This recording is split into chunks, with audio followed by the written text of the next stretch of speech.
Story number 1. Whispers of Amityville. I never believed in ghosts. Growing up in the heart of Chicago, surrounded by the relentless buzz of city life, skepticism was my shield against the unknown. But that belief was shattered the day my wife, Linda, and I decided to move into 112 Ocean Avenue in Amityville. It was supposed to be a fresh start, a place where we could raise our 2 children away from the chaos and noise. Instead, it became a nightmare that forever altered our lives. The house had a history, one that was hard to ignore. The DeFeo murders of 1974 had cast a dark shadow over Amityville. And though my parents had dismissed the tales as mere urban legends, Linda was fascinated by the stories. She believed that every house has its own spirit, its own story to tell. Maybe that's why she was so eager to make 112 Ocean Avenue our home. We moved in during early December, just as the first snowflakes began to fall, blanketing the neighborhood in a serene white coat. The house stood tall and imposing, its Victorian architecture both charming and foreboding. The first few weeks were uneventful, filled with the mundane tasks of settling in, painting walls, unpacking boxes, and exploring the nooks and crannies of our new abode. The children, Emma and Jake, seemed excited about their new environment, their laughter echoing through the halls. But as Christmas approached, the atmosphere in the house began to change. It started with small things, doors creaking open on their own, footsteps echoing in empty rooms, and faint whispers that seemed to linger in the air. First, we brushed it off as the house settling or the wind playing tricks on us. But the occurrences grew more frequent and unsettling. One cold December night, as we were all nestled in bed, the temperature in the house plummeted. The fireplace went out abruptly, and the room was plunged into darkness. Linda grabbed her flashlight, and we huddled together, trying to make sense of the sudden chill. "Did you feel that?" Emma asked, her voice trembling. "It's probably just the draft," I replied, though my voice lacked conviction. But there was something more, a presence, a sense of being watched that made the hairs on my arms stand on end. Suddenly, a loud banging echoed from the attic, shaking the walls and sending us all into a panic. "Stay calm," Linda instructed, trying to steady her voice. "I'll check it out." She climbed the narrow staircase, the flashlight beam darting through the darkness. Minutes felt like hours as we waited, the silence broken only by the pounding of our hearts. When she returned, her face was pale, her eyes wide with fear. "There's something up there," she whispered. "Something that doesn't want us here." From that night on, the house seemed to come alive with malevolent energy. Objects moved on their own, doors slammed shut without warning, and the whispers turned into screams of anguish and rage. The children's nightmares became more vivid, filled with shadowy figures and endless darkness. We sought help from local paranormal investigators, but their explanations only deepened our fear, suggesting that the spirits of the DeFeo family were still trapped within the walls, unable to move on. One Christmas Eve, the worst night of all, we decided to confront the spirits, hoping to put an end to the torment. We gathered in the living room, candles flickering and incense burning, creating a protective circle around us. Linda led the seance, her voice steady as she called out to the spirits. "Spirits of Amityville, we come in peace. We seek understanding and harmony. Please, let us coexist." For a moment, nothing happened. Then, the temperature dropped even further, and the room was filled with an oppressive silence. Suddenly, the candles extinguished, plunging us into darkness once more. The whispers turned into deafening screams, and the house seemed to convulse with anger. Emma and Jake clung to us, their eyes wide with terror as shadowy figures materialized around the room. The air grew thick with sorrow and rage, the spirits of the past unwilling to let go. Linda began to cry, her voice barely audible over the cacophony of screams. "We didn't mean any harm," she pleaded. "Please, let us live in peace." But the spirits were relentless. their anguish echoing through the house like a relentless storm. It felt as though the very soul of the house was tearing us apart, each scream a reminder of the tragedy that had occurred within its walls. I held Linda tightly, trying to shield her from the invisible forces that sought to consume us. As the night wore on, the intensity of the supernatural activity began to wane, the spirits seemingly exhausted by their relentless torment. The first light of dawn broke through the curtains, casting a pale glow over the living room. The house fell silent, the oppressive atmosphere lifting as the sun rose. We left Amityville shortly after that Christmas, unable to endure the horrors that plagued us. The memories of those nights remain etched in my mind, a haunting reminder of the thin veil between the living and the dead. The Lawson family story has become a part of Amityville's dark lore, a cautionary tale about the lingering spirits that refuse to let go. Years have passed since we fled 112 Ocean Avenue, but the scars of that time still linger. Emma and Jake carry the memories in their hearts, their innocence forever touched by the supernatural forces we encountered. Linda and I have built a new life, but the shadows of Amityville never truly left us, haunting our dreams and reminding us of the horrors we endured. Every Christmas, as the snow falls and the world is wrapped in a serene white blanket, I'm reminded of that fateful night. The whispers, the screams, and the spectral figures still echo in my mind, a ghostly reminder that some houses hold onto their tragic pasts, forever trapping the souls within. Amityville stands as a testament to the enduring power of sorrow and the unresolved pain that can haunt a place long after tragedy has struck. The Lawson family's story is a chilling reminder that the spirits of the past can linger, their anguish echoing through the halls of those who dare to enter, forever entwined with the darkness that once consumed them. And so, every Christmas, as I watch the lights twinkle and the world celebrate, I remember the shadows of Amityville, a dark presence that refuses to be forgotten, a haunting legacy that forever ties our family to the tragic events of that cold December night. Story number 2. Whispers among the pines.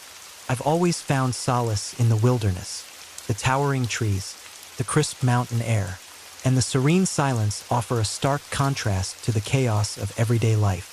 But that Christmas of 1959 in Yosemite National Park became a haunting memory that forever changed my perception of nature's tranquility. My family, my wife, Margaret, and our 2 children, Emily and Tommy, had decided to spend the holidays away from the bustling city, seeking peace amidst the grandeur of Yosemite. The park, with its majestic cliffs and expansive forests, promised the perfect winter retreat. We arrived in early December, the landscape already blanketed in snow, transforming the valley into a picturesque winter wonderland. Our cabin was nestled near the base of Half Dome, surrounded by dense pine forests that seemed to stretch endlessly into the horizon. The first few days were idyllic. We hiked scenic trails, marveled at the frozen waterfalls, and enjoyed evenings by the fire, sharing stories and laughter. Yosemite in winter was magical, a serene escape from the noise and stress of urban life. On Christmas Eve, we decided to embark on a short hike to explore a less-traveled path that Margaret had discovered in an old guidebook. The trail led us deeper into the forest, away from the well-marked paths and familiar landmarks. It was a perfect day for adventure, the sky clear and the snow glistening under the midday sun. We set out early, the air filled with the scent of pine and the crunch of fresh snow beneath our boots. Emily, our 10-year-old daughter, was especially excited, her eyes wide with anticipation as she skipped ahead, leaving delicate footprints in her wake. Tommy followed closely, his small hands clutching a worn map he had insisted on bringing. The trail was enchanting, the trees heavy with snow, their branches forming intricate patterns against the clear blue sky. Birds chirped cheerfully, and the distant sound of a bubbling creek provided a soothing backdrop. We ventured further, the path becoming narrower and more secluded, the forest growing denser around us. After about an hour, We reached a small clearing that offered a breathtaking view of a hidden valley. The sight was mesmerizing. A frozen pond reflecting the surrounding peaks, encircled by towering pines. It was the perfect spot for a family picnic, and we decided to take a break, laying out blankets and unpacking our lunch. As we settled in, Emily wandered a few feet away, captivated by the shimmering ice. She began to play, her laughter ringing through the air, a sound that seemed to blend harmoniously with the natural symphony around us. Tommy joined her, the two of them building a small snowman near the pond's edge. I took a moment to appreciate the tranquility, sipping my hot cocoa and watching my children play. But as the afternoon sun began to wane, a sense of unease crept over me. The shadows grew longer, and the forest seemed to close in around us, the cheerful chirping of birds giving way to an eerie silence. "Tommy, Emily, it's time to head back," I called out, though my voice lacked conviction. The children continued to play, oblivious to the changing atmosphere. "Are you okay, Dad?" Emily asked, looking up at me with a puzzled expression. "Yeah, sweetheart, just getting a bit chilly. Let's pack up," I replied, urging them gently as we began to gather our things. A sudden gust of wind swept through the clearing, sending a chill down my spine. The temperature dropped sharply, and the once clear sky darkened ominously. I glanced around, feeling as though we were no longer alone, the forest watching us with unseen eyes. "We should go back now," Margaret said, her voice tinged with worry. "The weather's changing." We hurried to our car, the path back seeming unfamiliar despite our earlier journey. The trees loomed taller, their branches clawing at the sky like skeletal hands. The sky had turned a deep shade of gray, the snow falling harder now, reducing visibility to mere feet. As we drove through the winding roads, the storm intensified, the wind howling like a pack of wild wolves. The headlights barely penetrated the swirling snow, and the path became treacherous, slick with ice and obscured by the relentless blizzard. Suddenly, the car skidded on the icy road, sliding off the path and crashing into a snowbank. The impact jolted us all, the car's lights flickering before going out completely. Panic set in as we realized we were stranded in the middle of nowhere, the storm raging around us with no end in sight. "Stay calm," I urged, trying to steady my trembling hands. "We'll find a way out." But as we attempted to start the car, it refused to turn over, the battery dead from our extended time outside. The cold was unbearable now, seeping into our bones and numbing our senses.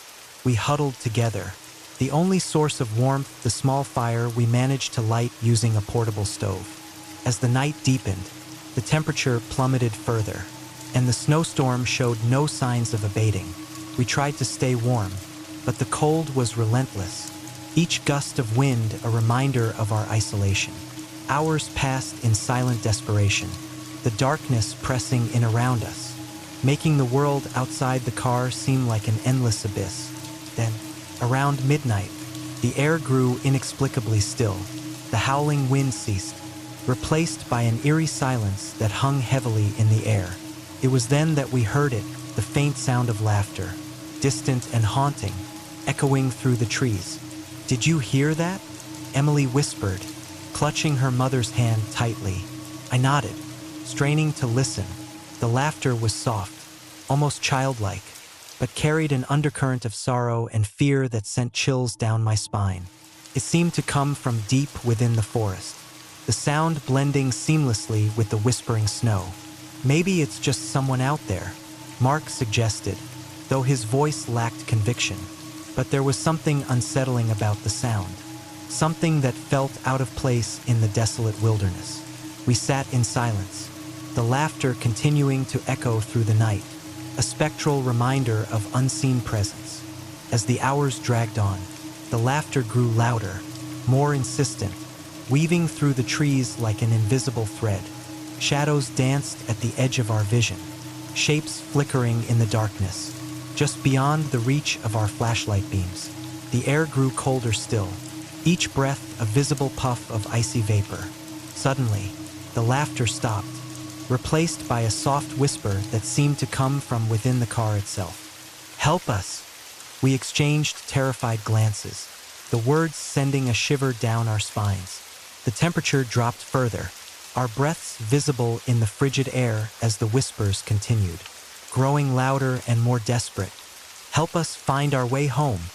The sound was both pleading and haunting, a call that resonated deep within our souls.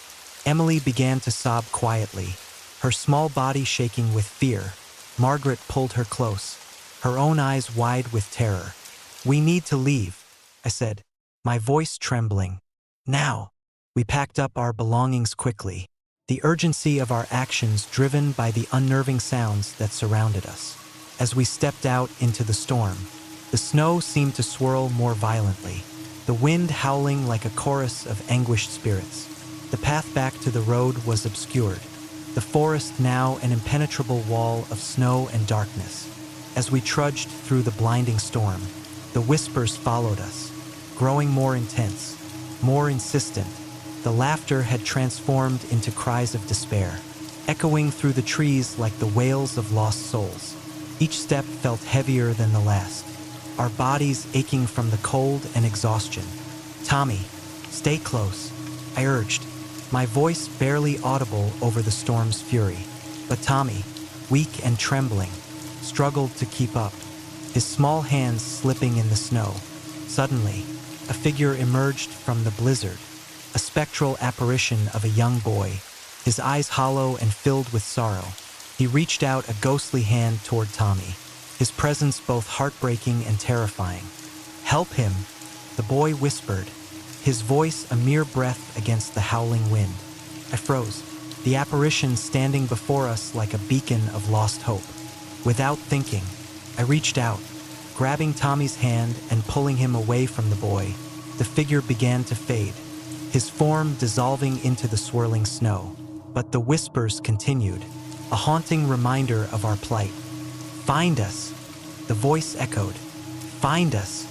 Desperate to escape, we continued our frantic journey, the storm showing no mercy as we pushed ourselves to the limit. The road ahead seemed miles away, the snowstorm relentless in its pursuit.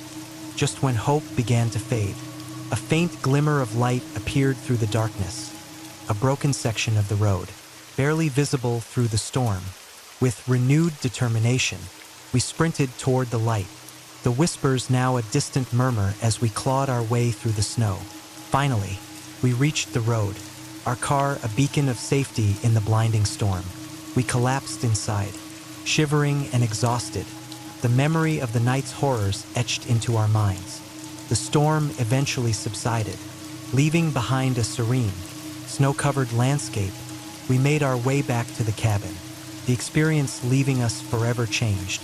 The memory of the spectral boy and the desperate whispers haunted us, a constant reminder of the thin veil between the living and the lost. In the years that followed, the story of our ordeal became a local legend, a cautionary tale for those who ventured too far into Yosemite's winter wilderness. The tragic disappearance of our child during that Christmas hike was a mystery that remained unsolved, a lingering question that echoed through the trees each holiday season. Every Christmas, as the snow blankets the world in white, I find myself drawn back to Yosemite, hoping to catch a glimpse of the lost souls that wander its forests. The whispers and laughter are a haunting reminder that some tragedies never fade, their echoes forever entwined with the silent majesty of the wilderness.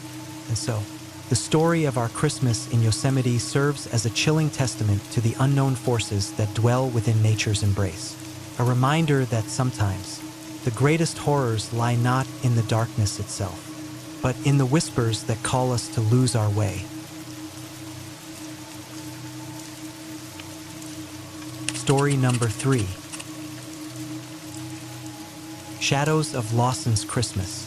I grew up hearing the whispers about the Lawson family, their tragic end forever etched into the fabric of our small North Carolina town. Every Christmas, the story resurfaced, cloaked in sorrow and fear, a chilling reminder of that fateful night in 1929. As a child, I didn't fully grasp the weight of their story, but as I grew older, the shadows of Lawson's Christmas began to seep into my reality, blurring the lines between the past and the present. My name is Daniel Lawson, a descendant of Charlie Lawson. Our family history has always been a source of both pride and pain, the legacy of our forefathers' actions casting a long shadow over generations. I never believed in ghosts or the supernatural, attributing the Lawson tragedy to the deep psychological scars left by Charlie. But this Christmas, something changed. The past and present collided in a way that forced me to confront the darkness that lingered in our lineage.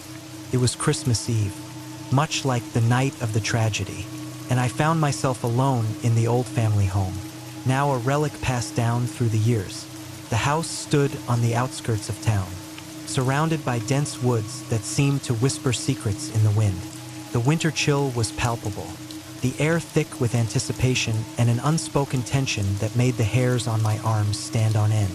I had returned home after many years, driven by a need to reconnect with my roots and uncover the truth behind the Lawson curse. The locals often spoke of strange occurrences around our house during the holiday season. Unexplained noises, flickering lights, and the pervasive feeling of being watched. Skeptical but curious, I decided to spend the night, hoping to document any anomalies that might explain the legends. As dusk settled, I lit a fire in the hearth, the flames casting dancing shadows across the room. I unpacked my journal and camera, tools I hoped would capture any supernatural activity. The wind howled outside, rattling the windows and sending icy gusts through the cracks. I wrapped myself in a blanket, the warmth of the fire a stark contrast to the biting cold outside. Around midnight, the atmosphere shifted. The air grew heavier, the room colder despite the roaring fire. I felt a presence, an intangible weight pressing down on me. My rational mind dismissed it as a trick of the light or the wind playing through the old house. But a deeper unease gnawed at my consciousness. Then I heard it, a faint, sorrowful cry echoing from the attic. My heart pounded in my chest as I strained to listen, the sound growing louder, more distinct. It was unmistakably human, a blend of anguish and despair that sent chills down my spine. I grabbed my flashlight and cautiously made my way up the creaking stairs, each step amplifying the tension. The attic was dark, filled with dusty trunks and forgotten memories. The air was thick with the scent of old wood and something else, something metallic and bitter. As I swept my flashlight across the room, the sorrowful cry turned into soft whispers, voices intertwining in a haunting melody. I felt a presence behind me, a chill that made my skin crawl. "Help us!" The words echoed in my mind, a plea that resonated with the pain of my ancestors. I spun around, but there was no one there, only the shadows dancing in the dim light, my breath visible in the cold air. I felt a surge of fear and empathy. The tragedy of my family's past was more than just a story. It was a lingering wound that still throbbed with unresolved grief. Determined to uncover the truth, I began to research the events of that Christmas night in 1929. Old newspaper clippings and town records painted a grim picture of Charlie Lawson's descent into madness. Rumors of depression and psychological turmoil were common, but the true motive remained elusive. What I discovered was a web of sorrow, a family torn apart by unseen forces and the darkness within. As the night wore on, the whispers intensified, voices overlapping in a cacophony of pain. The temperature dropped further, and the shadows in the attic seemed to stretch and contort, taking on ghostly forms. I felt a connection to the past, a bond that transcended time, pulling me deeper into the house's tragic history. Suddenly, the room plunged into darkness, the only light coming from the flickering fireplace. The whispers turned into anguished cries, the sound of a family torn apart by madness and despair. I felt a presence beside me, a spectral figure of a man, his face twisted in sorrow and rage. "Why did you leave us?" the apparition demanded, his voice echoing through the attic. "Why didn't you save us?" Tears welled in my eyes as I realized the depth of their pain. I'm sorry," I whispered, my voice trembling. "I didn't know." I never wanted this for our family. The apparition's form began to fade, his expression softening as if finding some semblance of peace. "Remember us," he said, his voice fading into a gentle whisper. "Honor our memory." As the dawn broke, the atmosphere in the house shifted from oppressive to serene. The whispers ceased, replaced by the gentle sounds of the morning. I felt a sense of closure, a release of the lingering sorrow that had haunted our family for generations. The Lawson curse was not one of malice, but of unresolved grief and the desperate need for remembrance. I left the old family home with a newfound understanding of my heritage. The tragedy of the Lawson family was a poignant reminder of the fragility of the human mind and the enduring power of love and loss. That Christmas, I honored their memory, ensuring that their voices would never be forgotten, their pain acknowledged and respected. Years have passed since that night, but the lessons remain etched in my heart. The Lawson family story serves as a testament to the enduring bonds of family and the haunting echoes of the past that can shape our present. Every Christmas, as I reflect on their tragedy, I am reminded to cherish those I love and to honor the memories that define us. Yellowstone's winter still holds its mysteries, the snow-covered landscape a silent witness to the tragedies and triumphs of those who have walked its paths. The shadows of Lawson's Christmas linger, a spectral reminder that some wounds never fully heal, but through remembrance and respect, peace can eventually be found. And so, as the snow falls softly each December, I honor the Lawson family, their story a haunting echo in the winter night, forever entwined with the spirit of Christmas and the enduring power of memory.